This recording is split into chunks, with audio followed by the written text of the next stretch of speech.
اگر آپ کو پرانی تہذیب اور تاریخ میں دلچسپی ہے تو مردان شہر آپ کے لیے بے شمار حیران کن آثار قدیمہ کے شاہکاروں کا مرکز ٹھہرے گا۔ پاکستان کے مشہور ماہر آثار قدیمہ احمد حسن دانی کی نگرانی میں 1963 میں مردان کے علاقے میں موجود سنگھاؤ غار کی کھدائی کی گئی تھی، جس کے بعد ان غاروں سے ملنے والے کچھ نمونوں سے اس بات کا انکشاف ہوا تھا کہ اس علاقے میں پتھر کے دور کے انسان بھی رہا کرتے تھے۔ اس کھدائی کے دوران ان کو انسانی ہڈیوں، مخصوص انداز سے تراشے ہوئے پتھروں اور کچھ بلیڈز کے نمونے حاصل ہوئے تھے، جو اس بات کا ثبوت تھے کہ اس علاقے میں ہزاروں سال پہلے بھی زندگی کے آثار موجود تھے۔ اس کے علاوہ مردان کے قریب واقع جمال گڑھی کے آثار قدیمہ بھی ہزاروں سال پہلے کی زندگی پر روشنی ڈالتے نظر آتے ہیں۔ مردان دنیا کے قدیم ترین آباد خطوں میں سے ایک خطہ ہے، جہاں ہزاروں سال قبل کئی شہر آباد تھے۔ تاریخ کی ایک مصدقہ تحریر کورش کبیر کے مطابق اس علاقے پر سائرس اول نے 2500 سال قبل ایرانی پرچم لہرا کر اسے ایران میں شامل کیا تھا۔ کورش کبیر کے مطابق یہاں 2500 سال پہلے ایک صنعتی شہر آباد تھا، جہاں کپڑے اور چمڑے کی صنعت عروج پر تھی۔ اس کے علاوہ یہاں آگ کی پوجا کرنے والے زرتشت مذہب کے لوگ بھی آباد تھے۔ ہندو مت کی مقدس کتب میں بھی ہزاروں برس قبل مردان کی سرزمین پر آباد کئی بڑے شہروں کا ذکر ہے۔ یہ سرزمین ہندو مت کے کئی نامور بزرگ ہستیوں کی جنم بھومی کا درجہ رکھتی ہے۔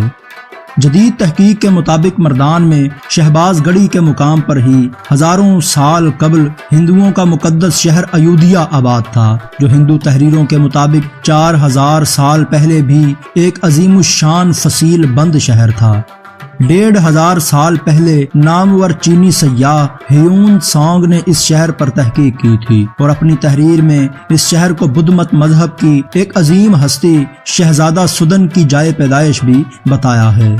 مردان شہر کا علاقہ سدن آج بھی شہزادہ سدن کی جلا وطنی کے دن کاٹنے کی جگہ کے باعث اسی کے نام سے منسوب کیا جاتا ہے۔ شہباز گڑھی، جس کا پرانا نام لنگر پور بھی تھا، یہ وہی مقام ہے جہاں 2000 سال قبل یونانی شہزادے ڈیمرس کو یوکریٹائڈس نے تاریخی جنگ میں قتل کیا تھا۔ یہ وہی جگہ ہے جہاں اشوک اعظم کے فرمان بھی بڑی بڑی چٹانوں پر ہیروشتی میں تحریر ہیں۔ اس شہر کو 1600 سال پہلے سفید ہنوں نے تباہ و برباد کر کے یہاں کے ہزاروں شہریوں کو دریائے سندھ کے کنارے لے جا کر ذبح کر دیا تھا۔ ترک شاہی دور میں یہ شہر پھر آباد ہوا، جو محمود غزنوی کے ہاتھوں دوبارہ تباہی سے دوچار ہوا تھا۔ حضرت عیسیٰ علیہ السلام سے 1800 سال پہلے یہ علاقہ گندھارا تہذیب کا حصہ بھی رہا ہے۔ گندھارا تہذیب میں ہند آریائی لوگ بھی شامل تھے، جنہوں نے بر صغیر پر کئی حملے کر کے اسے اپنی مکین گاہ بنایا تھا۔ اس کے بعد مردان کا علاقہ گندھارا کی بدھ مت سلطنت کے پاس بھی رہا ہے، جن کی باقیات آج بھی ٹیکسلا میں دیکھی جا سکتی ہیں۔ ہندو مت کی تحریروں میں مردان میں تخت بھائی کے مقام پر وراٹ نگر کے نام سے ایک عظیم الشان فصیل بند شہر کا ذکر بھی موجود ہے، جو نامور آریان سردار راجہ وراٹ نے آباد کیا اور اپنی ریاست کا دارالخلافہ بنایا تھا۔ راجہ نے اس شہر میں بلند و بالا عمارتیں اور باغات تعمیر کیے تھے۔ شہر کے لیے دریائے سوات سے ایک پختہ نہر کے ذریعے پانی پہنچایا گیا، جس کے سبب وراٹ نگر سرسبز و شاداب باغات اور کھیت کھلیانوں کا شہر بن گیا۔ وراٹ نگر کشان کے دور میں بھی ایک بین الاقوامی علمی مرکز تھا، جہاں ایک انٹرنیشنل یونیورسٹی کے آثار آج بھی تخت بھائی کے آثار قدیمہ کے نام سے موجود ہیں۔ اس تاریخی مقام کو انٹرنیشنل ہیریٹیج کی فہرست میں شامل کیا گیا ہے۔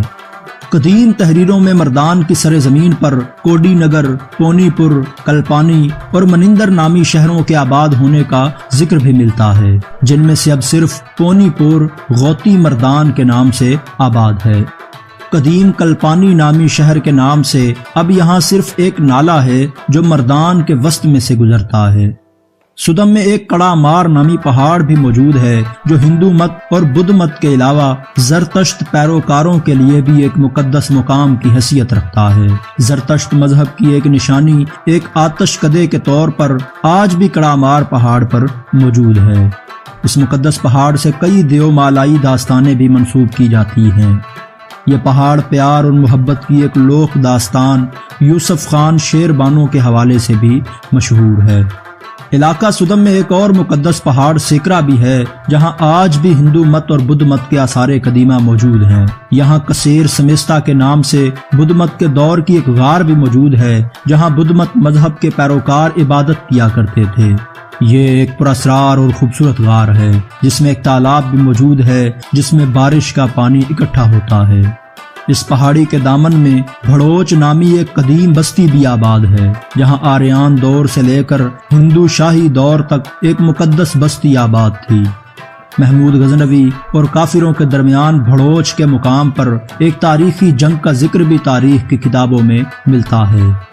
بھڑوچ میں ترک دور کی ایک نشانی رانی کا تالاب ہے۔ اس تالاب میں قدیم زمانے کی مچھلیاں بھی موجود ہیں جن کا شکار آج بھی حرام تصور کیا جاتا ہے۔ سدم میں 2000 سال قبل یونانیوں نے ایک شہر بھی آباد کیا تھا جو یونانی جنرل منندر کے نام سے آباد تھا۔ آج وہ شہر ملندری نامی ایک گاؤں میں تبدیل ہو چکا ہے۔ یہ وہی مقام ہے جہاں 1586 میں مغل بادشاہ اکبر اور یوسف زئی کے درمیان تاریخ کی ایک خون ریز جنگ لڑی گئی تھی جس میں اکبر کے دستے راست اور مشہور رتن راجہ بیربل سمیت 40,000 سے زائد مغل فوجی ہلاک ہوئے تھے، اور اس جنگ میں مغلوں کو تاریخ کی ایک بدترین شکست کا سامنا کرنا پڑا تھا۔ 10ویں صدی عیسوی میں مردان کے علاقے پر سلطان سبکتگین کی حکومت قائم ہوئی جس نے راجہ جے پال کو شکست دی تھی۔ اس کے بعد سبکتگین کے بیٹے محمود غزنوی کے ہاتھ حکومت کی باغ دوڑ آئی اور اس نے اس علاقے کو اندرون ہندوستان کے لیے بطور راہداری استعمال کیا تھا۔ محمود غزنوی اور شہاب الدین غوری کی مہمات کی وجہ سے ترک دور میں تعمیر ہونے والا یہ شہر پھر سے بے چراغ ڈھیریوں کی صورت اختیار کر گیا۔ اس کے بعد یہ علاقہ سلطان غوری نے سلطان پکھل کے حوالے کیا اور مقامی آبادی کو یہاں سے نکال کر صرف افغان قوموں کو یہاں پر آباد کیا گیا۔ سلطان پکھل کی وفات کے بعد اس علاقے میں اقتدار کے لیے پھر سے رسا کشی شروع ہوئی اور مردان شہر پھر سے ان جھڑپوں سے متاثر ہوا۔ سلطان فیروز تغلق کے زمانے میں مردان ہند میں شامل تھا۔ اسی دور میں حاکم کشمیر سلطان شہاب الدین نے حملہ کر کے فیروز تغلق کے گورنر کو سوابی کے قریب شکست دے کر مردان پر دریائے کابل تک کشمیر کا پرچم لہرا دیا۔ سید میر علی ہمدانی نے فیروز تغلق اور سلطان شہاب الدین کے درمیان صلح کروائی اور دونوں کے درمیان ازدواجی رشتے استوار کر کے اس تنازع کا ہمیشہ کے لیے خاتمہ کر دیا اور مردان ایک عرصے تک کشمیر کا حصہ بھی رہا۔ تیمور کی یلغار کے وقت یہ علاقہ کشمیر کے سلطان سکندر بت شکن کا علاقہ تھا۔ سکندر نے تیمور کی اطاعت قبول کر کے اپنے ایک بیٹے کو یرغمالی کے طور پر تیمور کے حوالے کیا اور مردان کو تاتاریوں کی تباہ کاریوں سے بچا لیا۔ تیمور کے عہد میں مردان کشمیر کا حصہ نہیں رہا تھا بلکہ کابل کے شہنشاہ کے پاس 1500 عیسوی تک موجود رہا۔ اس کے بعد یوسف زئی قبیلہ اس علاقے پر قابض ہو گیا۔ 1581 میں مغل شہنشاہ اکبر نے حملہ کر کے مردان کو ہندوستان کی مغل سلطنت کا حصہ بنا لیا۔ اس سے مغلوں اور یوسف زئی کے درمیان نہ ختم ہونے والا ایک سلسلہ شروع ہوا جو 1586 تک جاری رہا، جس میں مغلوں کو بھاری جانی اور مالی نقصان اٹھانا پڑا۔ ان جنگوں میں خوشحال خان خٹک کے والد اور دادا مغلوں کی جانب سے لڑتے ہوئے مردان میں یوسف زئی کے ہاتھوں قتل ہوئے تھے۔ تاہم مردان پر مغلوں کی سلطنت اب بھی قائم تھی لیکن برائے نام۔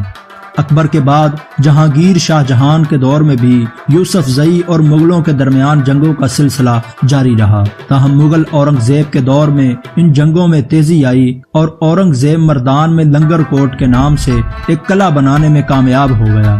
1738 میں پشاور اور مردان کا علاقہ مغل بادشاہوں نے نادر شاہ کے سپرد کر دیا، جس کے بعد مغل سلطنت کا اس علاقے سے خاتمہ ہوا۔ 1814 اور 22 میں سکھ راجہ رنجیت سنگھ نے جنگ نوشہرہ میں مردان، اٹک اور پشاور کو فتح کر لیا، جس وجہ سے یہ سارا علاقہ کچھ عرصہ کے لیے سکھوں کی حکومت کا حصہ بھی رہا تھا۔ لیکن اس کے بعد انگریزوں نے 1837 سے لے کر 1846 تک مقامی قبائل کی مدد سے سکھوں کو شکست دی اور اس علاقے پر برطانوی راج قائم ہوا۔ برطانوی راج کے آغاز میں مردان کا نام تحصیل یوسف زئی تھا جو بعد میں بدل کر تحصیل مردان بنا دیا گیا۔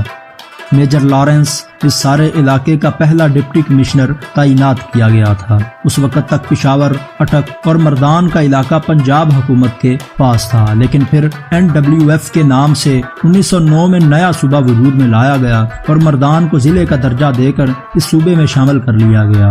اسی دوران پاکستان میں ہندو مسلم علیحدگی کی سرگرمیاں شروع ہوئیں، جن کے نتیجے میں پاکستان معرض وجود میں آیا۔ مردان شہر بھی زیادہ مسلم آبادی ہونے کی وجہ سے پاکستان کے حصے میں آیا تھا۔ تو دوستو، یہ تھی مردان کی تاریخ کے بارے میں کچھ معلومات۔ امید کرتے ہیں آپ کو یہ مردان کی تفصیلی ویڈیو پسند آئی ہوگی۔ اگر پسند آئی ہو تو لائک اور شیئر ضرور کیجیے گا۔ ہماری اگلی ویڈیو بنوں شہر پر مشتمل ہوگی۔